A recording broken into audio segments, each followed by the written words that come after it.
Kaya sana talaga maimbestigahan ko rin ito. At sana talaga tanggalin na natin lahat ng mga news na yan dito sa ating bansa. Dahil walang magandang kalalabasan ang pagkakaroon ng mga news na ito dito sa Pilipinas. At yan ang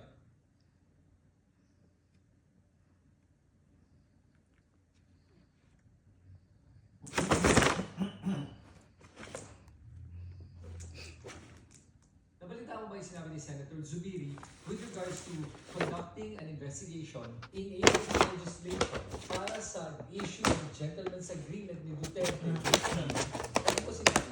I don't want this to be a political circle or kasi kung kaaway mo ang China, sasabihin sa grupo mo, kapag kampihan mo ang China, pro-Duterte ito. Parang naging politika na.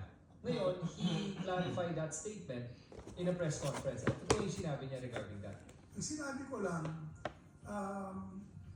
nahihinayin po ako dahil kung tayo ay bumanat po sa China,